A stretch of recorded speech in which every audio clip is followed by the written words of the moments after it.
guys! It's Sunday and maganda na naman yung araw. And dahil hindi masyadong malamig, nagkaroon tayo ng chance today na mag-sand nito. Ito yung nabili namin sa marketplace, tama ba? Sa marketplace. And then, ito yung nabili namin sandpaper sa Canadian Tire. Kung napanood nyo yung vlog namin, I think second vlog. Yeah. I'm not sure. I don't think so. Yeah, so kailangan natin ng mask kasi pag nagsasand medyo maalikabok. And then, yung sandpaper, yung scissors, kasi ikakat natin to. And then, yung gloves kasi baka maano. Yeah. Did you say we got it for $15? No. Oh, we got this for $15 off of Facebook Marketplace. And then I tried to sand it just to try out the sandpaper, and looks like that. So from this, it's gonna turn into this probably. So we'll just video everything. Yes, and also, yung sandpaper na nabili namin, sabi dito, it's ideal for sanding wood, especially soft wood. Ito, tingnan niyo. And I think soft wood naman to. No? Yeah, I think so. Okay, start. We also have gloves. We got these from Daiso. They're just like, I think for tools and stuff. I'm not sure. Okay, we're gonna get sanding.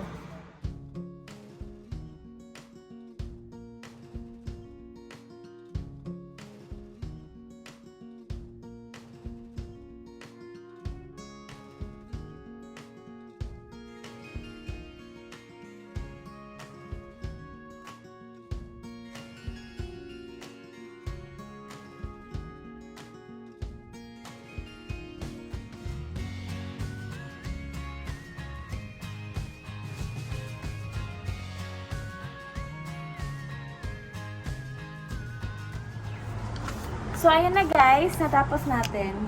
Pero hindi masyado naming Tinapos yung baba. legs because super maalakabok. Oo, medyo inano lang muna namin para lang masimulan.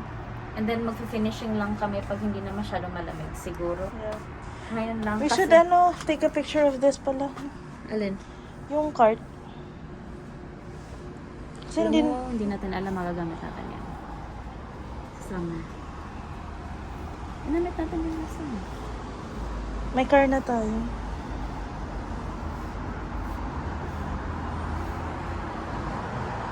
Let's tignan nyo yung mountains ngayon. So, hindi kami lumabas kasi I was supposed to work today. Pero, lalabas din kami kasi may surprise ako kay Kim. Ano? Ano? May pick upin kami. Binili mo na? Oo. Saan? Best Buy. Best Buy saan? McKay Avenue sa Burnaby. Okay, Avenue. Metro Town. Okay, let's go. Ang cute na niya, oh. Tingnan niyo, guys. Para siyang, bagong born. Bagong born. Yeah. Pero, Pero, magagamit natin yan kasi. do you guys know how to clean this? That's not on the balcony because we'll bring it somewhere. Like a car wash. Cleaner. Hindi, yung car wash, spray lang. Power wash. Yeah. Can we do that?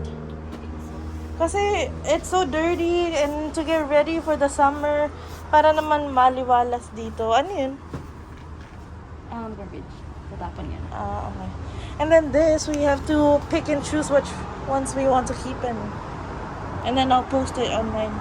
True. Ito guys, lahat ng to is yung mga pods namin. Ito, lahat ng to, mga pods namin to sa Nespresso. Yeah.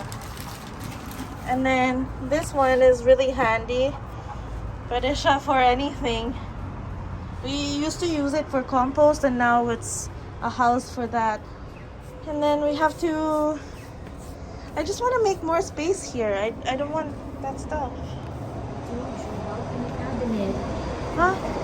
Guys, gusto niya uli gumastos. Ano nga, mayaman? Balcony cabinet, less than 100 lang. Oh, less than 100. What the heck?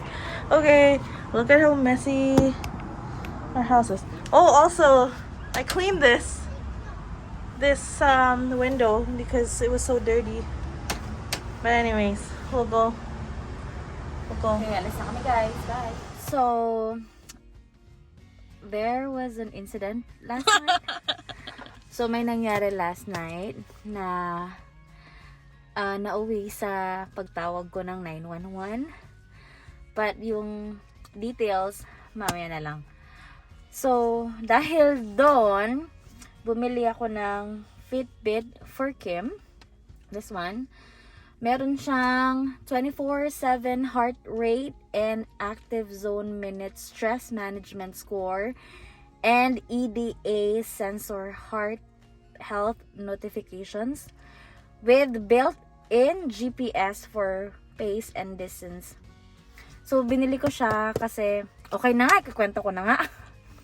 So, kagabi, after namin kumain ni Kim sa restaurant sa White Rock, nagdadrive na kami sa kahabaan ng Highway 99. Bigla siyang naka-feel na hindi siya makahinga.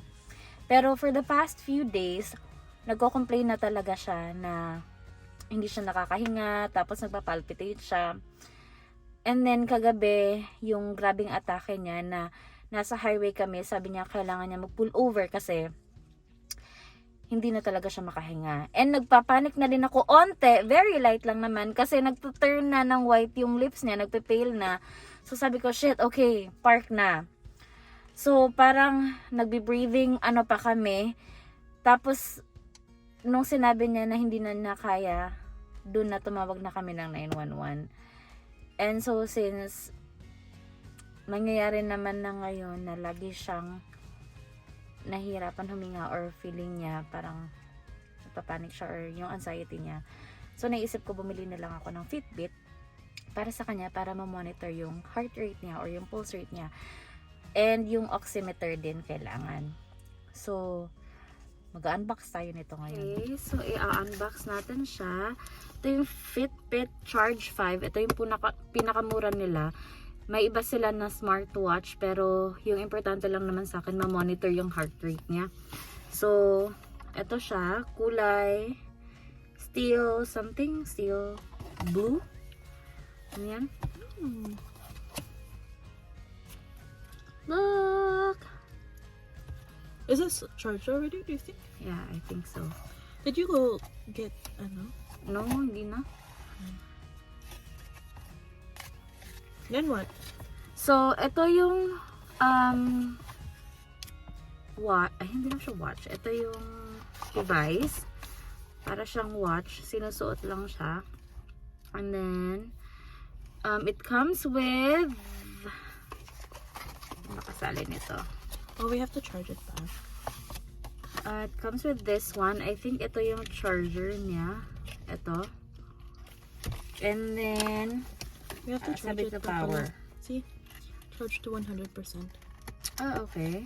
Mm. And then, may kasali siyang, wow! May extra siyang ganito. Oh, like a thicker one? What? I love it. Hindi naman, siguro just in case mag-ano. Oh, parang gusto ko tuloy ng isa. So, ayun. Is this, like, waterproof? Can you take it to the shower? I don't think so. No? Alam ko yung mami ni Kim, meron din siyang ganito eh. May Fitbit din sila. Mommy has an Apple Watch actually. May Apple Watch na siya ngayon. Pero alam ko may isa sila, may Fitbit sila dati. And,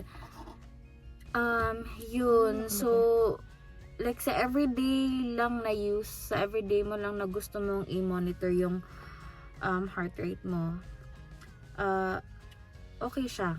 Okay siya actually. Syempre, iba pa rin naman yung talagang mga medical devices na nagagamit talaga to measure your oxygen or your pulse rate or heart rate. Iba pa rin naman talaga yun. Ito, parang makikeep track lang niya na, okay, so medyo bumibilis na naman yung ano ko. So, I don't know if it's probably not, no? Yeah, probably not. So, we'll let you know, guys, if it's a good, Brand. it's a good brand, it's a good thing. Pero, nakikita ko naman yung reviews, okay naman sila so far. And, It has it includes 6-month premium trial. I don't know what that means, but we'll find out when we get home. right. So we'll just put this back in here. What time is it? You know what time it is? It's almost 4. Patingin nga. What's this, the charger? Yeah. Ano niya? Pala yung kamay ko dyan. Yan ba yan? Oh. Yung kay mami na lang papadala ko sa'yo, Kim, kung gusto mo. Oh. Ito. Kim. Yung Huawei. Ito ba? Huawei. No. No, yung Huawei. Yung oximeter daw ni Kat. Ha? It's para sa iyo. Sige, tayo, sige. Gusto niya to, tikman yung embutido. Ah, pati yung embutido. Pati embutido, padala na din. Uy, may holiday ng... Uy, Pops, may holiday ng ano. Anong gagawin niyo sa Holy Week? Pagdadasal. Uy, may holiday. Punta na kayo dito. Mahal kasi pamasahe. Huwag niyo na lang... Hindi. I-google mo ako magkano ang pamasahe. Ay, i-click mo sa Flare. Huwag niyo na ipadala yan. Yung ipapadala niyo, punta na lang kayo dito. Ano date yun? Kahit na weekends lang. Ano? Pwede. Kasi marami ka. Ano date yun? April, 15 yung Holy... Good Friday, 15. Ano ba? Tingnan mo nga dyan. Schedule ko. Sige, mo titignan ko yung ano. Sige Siyempre, na. para Kahit weekends lang. Uy, maganda dito yung ano, yung cherry blossoms. Oo nga. Kaya nga eh. Ay, kahit na mag 1 week kaya kami dyan.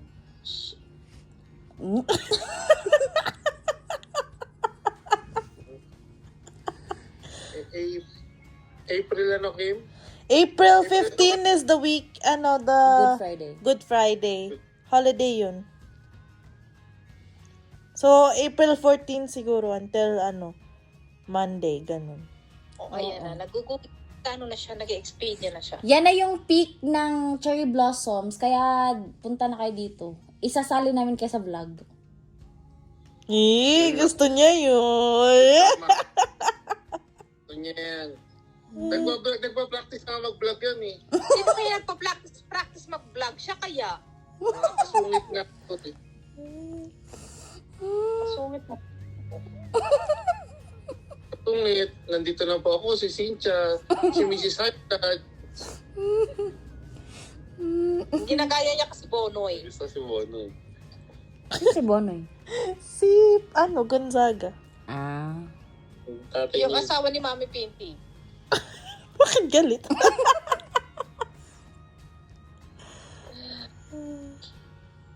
$128. Ang isa? Oh, Hindi. balikan? Oo. Balikan. Round trip. Balikan Oh, yun. carry na yan. Carry na. I-book mo na, Dad. Eh, pati si Carmela may bayad. Ay, o nga ano. Si Carmela. Oo nga pala no. Bata, mayroon nga pala tayong maliit ano. May bayad na ba si Carmela? Half. Meron na. Uupo na yan eh. Half or full? Uupo na yan. Oo, may bayad na. Oh, full. O, magkano ba? Times Saka 3. natin Megan. 128 times 3, 6, 12, 18, 8, Gusto din 7, 4, more, 470. 108. 108 isa? Oo. 108 lang ang Oh. isa naman? O, 8, 16, 24, 4, 2. Back and forth. Clear to clear. Back and forth. I'll pay half. Oy, 324 na yan. Vancouver? I'll pay half. Sige, mag-aambag din ako. I'll pay half. Pag nakakuha ko ng overtime, I'll pay for everything. April I'll 13 take a pay. April 13 to June. Sorry na po. Hindi, 1 week, almost 1 week. Yan. O, sige na. May kasama pala.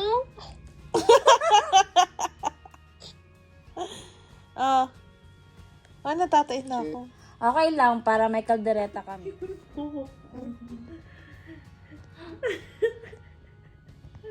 Parang isang Imelda.